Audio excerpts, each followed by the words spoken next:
Welcome back, folks. Meteorologist Hunter McCullough here for Northern News Now. So, we talked about the last thing, the Fujiwhara effect with this last video.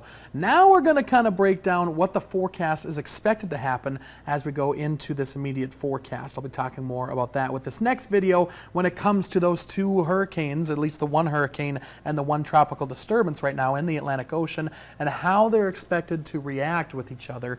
Here's a look at the forecast coming up. Hey there, folks. Meteorologist Hunter McCullough here for Northern News Now. So just in case you didn't catch the last video, there's something very interesting happening in the Atlantic Ocean right now where we have two disturbances very close to each other, and they're actually expected to interact with each other. So just to recap really quickly what the Fujiwhara effect is, it's named again after that meteorologist that discovered this. Two disturbances near each other, whether they're two hurricanes, a hurricane, a tropical storm, two tropical storms, whatever. We don't see it too often when they're close to each other. But when they are, they tend to circle each other at a common fixed point right in the center. Now, I go more in depth in this in a previous video that you can check out. But so they tend to circle around each other, and there's a couple of other scenarios that they can do. They can circle around each other and then move on.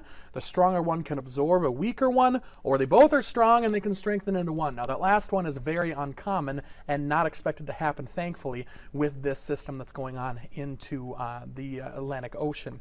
But this is the forecast. So as of right now, which it is September 26th on this Friday, September 26th, that is, on this Friday, and we are currently seeing, this is Hurricane Alberto over there into the Atlantic Ocean, and this is an unnamed storm right now, not quite off into a hurricane or a tropical storm quite yet, but it is just off the coast of Miami, off into Florida, and they're very close to each other. It might not look like that, but they are pretty close to each other on the global scale of things. So what's expected to happen this weekend is this one is expected to strengthen, this one is expected to kind of keep the same course, and they're both expected to start to interact with each other. Now I'm going to stop here for a second. You can already see that this is starting to try to circle around this one. And it circled kind of around this center fixed point. So already kind of trying to go off into that area. And we keep on going. This is expected to make landfall somewhere along the Carolinas. Now, we're still pretty far out. This is Tuesday morning, so a lot can change in this forecast.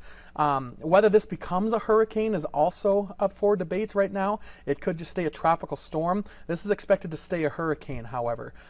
So we'll continue to see that. Now, I want you to notice this next slide where you'd expect it to keep going up and then away from. That's the normal path of a hurricane, but these two interact, and you'll actually see this pulling back a little bit, pulling back as this hurricane is moving off. So it could actually lead to prolonged rainfall thanks to this hurricane, keeping this hurricane right where it is. Not necessarily a hurricane, but keeping that right where it is, and could be bringing some really heavy rain to Georgia and the Carolinas, and could be quite the system here as we continue to monitor what the situation is. So that's the Fujiwhara effect and how it's going to impact this particular system.